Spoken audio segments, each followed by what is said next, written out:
Hello, Kilukkam വ്ളോഗിൻ്റെ പുതിയൊരു വീഡിയോയിലേക്ക് സ്വാഗതം. രാവിലെ മഴയൊക്കെ തോർന്ന് മുറ്റത്തേക്ക് ഇറങ്ങിയപ്പം നമ്മുടെ സീതപ്പഴത്തിലൊക്കെ നല്ല രീതിയിൽ കായുണ്ടായി നിൽപ്പുണ്ട് കേട്ടോ. ഞങ്ങൾക്ക് ഫ്രൂട്ട്സ് കട ആയതുകൊണ്ട് തന്നെ കായ്ക്കുന്നതും കായ്ക്കാത്തതുമായ കുറേ പഴച്ചെടികൾ ഞങ്ങളുടെ അയ്യത്തൊക്കെ ഉണ്ട് കേട്ടോ. ഇന്ന് നമ്മൾ നടാൻ പോകുന്നത് കാച്ചിലാണ്. ഈ കിളിച്ച് നിൽക്കുന്ന കാച്ചിൽ നടേണ്ട സമയമൊക്കെ കഴിഞ്ഞതാണ് കേട്ടോ. എല്ലായിടത്തും കാച്ചിൽ വള്ളി വീശി പടലെ കയറിയെന്ന് പറയും. നമ്മുടെ കഥാനായകൻ കാച്ചിൽ നടാൻ റെഡിയായി വന്നിട്ടുണ്ട്. അയ്യത്ത് കിടന്ന പെട്ടികളെല്ലാം ആദ്യം സ്വരൂപിച്ചു. അതിലേക്ക് പിന്നെ ടൈൽസിൻ്റെ മുറിയിട്ടു. പിന്നീട് അതിനകത്ത് കരിയിലയിടുന്നു. പിന്നീട് മണ്ണും വളവും മിക്സ് ചെയ്ത് ചേർക്കുന്നു. നമുക്ക് പെട്ടിയുള്ളതുകൊണ്ട് തന്നെ നമ്മൾ 4 വർഷമായിട്ട് ഈ പെട്ടിയിലാണ് ഇത് കൃഷി ചെയ്യുന്നത്. വളരെ നല്ല വിളവാണ് കിട്ടുന്നത്. ഇപ്രാവശ്യം നമുക്കൊരു 35 മൂട് നടാനുള്ള കാച്ചിലുണ്ട്. ഇപ്പോൾ 10-15 നടുന്നുള്ള ഏട്ടൻ സമയക്കുറവുള്ളതുകൊണ്ട് അപ്പോൾ അമ്മയും മോനും കൂടെ കഥകളൊക്കെ പറഞ്ഞ് നടുന്ന സമയം കൊണ്ട് ഞാൻ കാച്ചിലിൻ്റെ കുറച്ച് ഗുണങ്ങൾ പറയാം കേട്ടോ.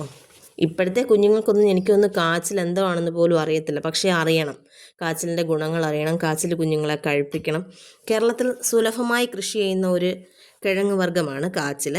പോഷകാംശം ധാരാളം ഉള്ളത് കൊണ്ട് തന്നെ ഇത് നമ്മുടെ ആരോഗ്യത്തിന് വളരെ നല്ല രീതിയിൽ ഗുണം ചെയ്യുന്നതാണ്. വൈറ്റമിൻ സി ധാരാളം ഉള്ളത് കൊണ്ട് നമ്മുടെ പ്രതിരോധ ശേഷിക്കും, പൊട്ടാസ്യം ധാരാളം ഉള്ളതിനാൽ ഹൃദയാരോഗ്യത്തിനും, വൈറ്റമിൻസ് ഉള്ളത് കൊണ്ട് കണ്ണിനും, അതുപോലെ ജീവകങ്ങളായ എയും സിയും കൊണ്ട് സമ്പുഷ്ടമാണ്.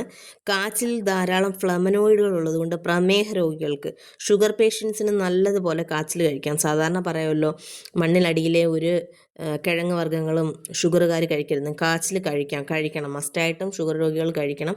പിന്നീട് നമ്മുടെ വയറിന്, ദഹനത്തിനൊക്കെ ധാരാളം നാരുകളുള്ള ഒരു കിഴങ്ങ് വർഗ്ഗമാണ് കാച്ചിൽ. അതുകൊണ്ട് ഉദര രോഗങ്ങൾക്കൊക്കെ വളരെ ഫലപ്രദമായിട്ടുള്ള ഒരു കിഴങ്ങ് വർഗ്ഗം കൂടിയാണ് കാച്ചിൽ. നമ്മുടെ പുതുതലമുറയിലെ കുഞ്ഞുങ്ങൾക്ക് കാച്ചിലോ ചേമ്പോ ചേനയോ ഒന്നും കാഴ്ചയിൽ പോലും അതൊക്കെ എന്താണെന്ന് അറിയത്തില്ല. പക്ഷേ ഇടയ്ക്കെങ്കിലും നമ്മുടെ കുഞ്ഞുങ്ങൾക്ക് ഇതൊക്കെ ഒന്ന് പുഴുങ്ങിയും അതിൻ്റെ രുചി എന്താണെന്നും ഒക്കെ അവരെ ഒന്ന് അറിയിച്ചു കൊടുക്കുന്നത് നല്ലതാണ്. മണ്ണൊക്കെ വെട്ടിയിടുമ്പോൾ ഞാൻ കിച്ചണിലാണ് കേട്ടോ. എനിക്ക് അടുക്കളയിൽ ജോലിയുണ്ട്. കുഞ്ഞുങ്ങൾക്കാണെങ്കിൽ ഉച്ചയ്ക്ക് ഭക്ഷണം കൊണ്ടുപോകണം. അപ്പോഴത്തേക്ക് മണ്ണെല്ലാം റെഡിയാക്കി കഴിഞ്ഞപ്പോഴത്തേക്കും നമ്മുടെ മകം പിറന്ന മങ്ക കാച്ചിലുമായിട്ട് വന്നിട്ടുണ്ട് കേട്ടോ. ഇത്രയൊക്കെ ചെയ്ത് ചേട്ടൻ കൊടുത്തു കഴിഞ്ഞാലും കാച്ചിൽ അമ്മയെ കൊണ്ടാണ് നടിപ്പിക്കുന്നത്. അമ്മ മകം പിറന്ന മങ്കയെന്ന് പറഞ്ഞതിൻ്റെ കാരണം മകം പിറന്നവർക്ക് നല്ല ഐശ്വര്യമാണെന്നാണ് പറയുന്നത്. അപ്പം ഏട്ടൻ പറഞ്ഞു, വരൂ മകം പിറന്ന മങ്കയെ, മങ്ക നട്ടോളാണെന്ന്.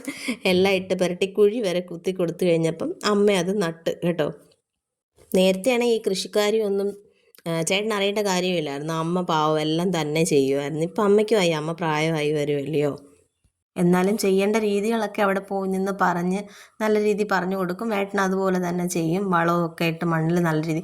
പിന്നെ ഇതിനകത്ത് നമ്മൾ ഈ ഇടവളങ്ങളൊന്നും പിന്നീട് ചെയ്യുന്നില്ല. ഈ ഒറ്റ പ്രാവശ്യം ചെയ്ത ആ ഒരു വളം മാത്രമേ ഉള്ളൂ കേട്ടോ. ചേട്ടന് എല്ലുപൊടിയും വേപ്പും പിണ്ണാക്കും പിന്നെ ആട്ടിൻ്റെ കാഷ്ടവും അതിട്ടാണ് വെച്ചത് കേട്ടോ. വേണ്ട ഐശ്വര്യമായി ഞങ്ങളുടെ വിജയമ്മ കാച്ചിൽ നടുകയാണ്. അങ്ങനെ കാച്ചിലൊക്കെ നട്ട ശേഷം ഏട്ടൻ പോയി കുളിച്ച് പിന്നെ മക്കളെല്ലാം റെഡിയായി നിൽക്കുകയായിരുന്നു. നേരത്തെ അവർക്ക് സ്കൂളിൽ പോകണ്ടേ. ഇപ്പോൾ 9:30 ക്ലാസ് തുടങ്ങത്തില്ലേ. അമ്മ അതിൻ്റെ വള്ളി വരെ മേളിൽ പിടിച്ച് വിട്ടിട്ടാണേ വന്നത് കേട്ടോ. അപ്പോൾ ഇന്ന് അപ്പവും കടലക്കറിയായിരുന്നു. അത് നേരത്തെ ഞാൻ ഇട്ടിട്ടുണ്ടല്ലോ. കടലക്കറിയുടെ വീഡിയോ നേരത്തെ വീഡിയോയിലുണ്ട്, നിങ്ങൾ പോയി കാണണം കേട്ടോ. കുക്കുവാവച്ചി നേരത്തെ കഴിച്ചു. അവൾ ഇന്നലെ ഫ്രണ്ട്സിനോട് ആരോട് പിണങ്ങി വന്നതിൻ്റെ ആ ഒരു ദേഷ്യമല്ല, ആ ഒരു വിഷമം ഇപ്പോഴും പുള്ളിയുടെ മുഖത്തുണ്ടായിരുന്നു രാവിലെ. അതുകൊണ്ട് ചാച്ചൻ്റെയും ചേട്ടായുടെയും കൂടെ കഴിക്കാതെ നേരത്തെ വന്ന് കഴിച്ചിട്ട് പോയി. കൂട്ടുകാരോട് പിണങ്ങിയതിന് ചേട്ടൻ രാവിലെ വഴക്ക് പറഞ്ഞു. അതിൻ്റെ ആ ഒരു പരിഭവമാണ് പുള്ളി അങ്ങ് മാറി നിൽക്കുന്നത്. പിന്നെ പതിവ് പ്രക്രിയ തന്നെ ഏതാണ്ട് കണ്ടില്ലേ. അതിൻ്റെ അറ്റത്ത് ഇച്ചിരി കഴിച്ചു. അതായിരുന്നു ഇന്നത്തെ ബ്രേക്ക്ഫാസ്റ്റ്. പക്ഷേ ഫുഡ് കഴിക്കണം, ഞാൻ കഴിക്കാൻ തുടങ്ങും കേട്ടോ. പിന്നെ ഇവരെ ടാറ്റ ബൈ ബൈ ഒക്കെ കൊടുത്ത് വിട്ട് കഴിഞ്ഞിട്ട് നമുക്ക് ഉച്ചക്കലത്തേക്കുള്ള കാര്യങ്ങൾ അമ്മ ഏട്ടൻ പോയി കഴിഞ്ഞിട്ടാണ് ഫുഡ് കഴിക്കുന്നത് കേട്ടോ. അവരങ്ങ് പോട്ടാന്ന് പറയും, എന്നിട്ട് കഴിക്കാമെന്ന് പറയും. അമ്മ ഇച്ചിരി സാവകാശം പതുക്കെ ഇരുന്ന് കഴിക്കണ്ടേ. പിന്നെ അവരെ പറഞ്ഞു വിട്ട് കഴിഞ്ഞിട്ട് ഉച്ചക്കലത്തേക്കുള്ള സാധനങ്ങൾ, ഏട്ടായിക്ക് ഉലുവാമീൻ വറുത്തതും ഞങ്ങൾക്ക് മത്തി വറുത്തതും. പിന്നെ എല്ലാവരും മീനൊക്കെ വാങ്ങിക്കുന്നുണ്ടോ? കടൽ കണ്ടെയ്നർ മുങ്ങിയത് കൊണ്ട് ഫിഷ് വാങ്ങിക്കാത്ത ആരെങ്കിലും ഉണ്ടോ? ഉണ്ടെങ്കിൽ എല്ലാവരും വാങ്ങിച്ച് കൂട്ടണം കേട്ടോ. മീനൊക്കെ നല്ല രുചിയായിട്ടുണ്ട്. നേരത്തെ ഭയങ്കര ചൂടുവെള്ളത്തിൽ കിടന്ന മീനായതുകൊണ്ട് ഒന്നിനും ഒരു രുചിയില്ലായിരുന്നല്ലോ. ഇപ്പോൾ എല്ലാ മീനും നല്ല രുചിയുണ്ട്. എനിക്ക് ഭയങ്കരമായിട്ടും മീൻ ഇഷ്ടമുള്ള കൂട്ടത്തിലോട്ടോ. എല്ലാ മീനൊന്നും അല്ല, എനിക്കിഷ്ടമുള്ള ചില മീനുകളുണ്ട്. ആ മീനുകളെല്ലാം ഞാൻ കൂട്ടും. ഒരു ദിവസം പോലും മീൻ കൂട്ടാതിരിക്കുന്നത് എനിക്ക് വലിയ ബുദ്ധിമുട്ടുള്ള കാര്യം. എൻ്റെ മോനും അതുപോലെ തന്നെയാണ്. പിന്നെ ഇവിടെ ഏട്ടന് മീനില്ലാതെ നടക്കത്തില്ല. ഏട്ടന് മോര്, മീൻ, കപ്പ, പച്ചക്കറി പുള്ളിക്ക് വേണ്ട. എന്നാലും ഇപ്പം പച്ചക്കറിയൊക്കെ കഴിക്കും കേട്ടോ. പിന്നെ കുറച്ച് മത്തി, എനിക്കും അമ്മയ്ക്കും മാത്രം പീര വെക്കാൻ ഒത്തിരി നാളായി ഞങ്ങൾ മീൻ പീര വെച്ചിട്ട് കേട്ടോ. എല്ലാവർക്കും അറിയാമല്ലോ നോർമലി എങ്ങനെയാണ് മീൻ പീരയൊക്കെ വെക്കേണ്ടത്. ഞാൻ അതുകൊണ്ടാണ് അതിൻ്റെ റെസിപ്പിയും സാധനങ്ങളൊന്നും പറയാഞ്ഞത്. അതും ആക്കി പിന്നീട് ഞാനൊരു മുട്ട ബുൾസൈ അടിച്ചായിരുന്നു. മുട്ട ബുൾസൈ അടിച്ച്, ബുൾസൈയല്ല ചിക്കി തോത്തുമായിരുന്നു. ചിക്കി തോത്തുകയും ചെയ്തിട്ട് പിന്നെ മോരും കാച്ചി. അത്രയായിരുന്നു ഇന്നത്തെ ഫുഡ്. ഞാൻ പോയി കഴിഞ്ഞപ്പോഴാണ് അമ്മ ചക്ക വേവിച്ച്. ഞാൻ പറഞ്ഞില്ല, ചക്ക ഞാൻ സ്റ്റോർ ചെയ്തിട്ടുണ്ട്. എങ്ങനെ ചക്ക സ്റ്റോർ ചെയ്യുന്നതെന്ന് ഞാൻ കാണിക്കാം കേട്ടോ. ആവി കയറ്റി തണുപ്പിച്ച് നമ്മൾ ഫ്രീസറിൽ സൂക്ഷിക്കുകയാണ് ചെയ്യുന്നത്. അതേ രീതിയിൽ തന്നെ നമുക്ക് പഴുത്ത മാങ്ങ ചെയ്തെടുക്കാം. പഴുത്ത മാങ്ങയുടെ പൾപ്പ് അടിച്ച് ഫ്രീസറിൽ വെക്കാമെങ്കിൽ പിന്നെ ഇനി എത്ര നാൾ കഴിഞ്ഞിട്ടായാലും നമുക്ക് അതിൽ നിന്നെടുത്ത് ജ്യൂസ് അടിച്ച് ഉപയോഗിക്കാം. ചക്ക വേറൊരു രീതിയിൽ കൂടെ നമുക്ക് സ്റ്റോർ ചെയ്യാം.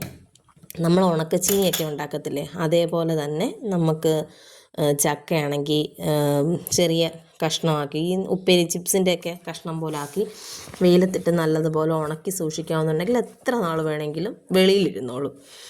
അതിന് പിന്നെ വെയിൽ വേണം. അത് വെയിലില്ലാത്ത സമയത്ത് നമുക്കൊരിക്കലും ഉണക്കിയെടുക്കാൻ പറ്റത്തില്ലല്ലോ. അതിലും നല്ല ബെറ്റർ ഓപ്ഷനായിട്ട് എനിക്ക് തോന്നിയിട്ടുള്ളത് നമ്മൾ ഫ്രോസണായിട്ട് വെക്കുന്ന സാധനമാണ് എനിക്കിഷ്ടം.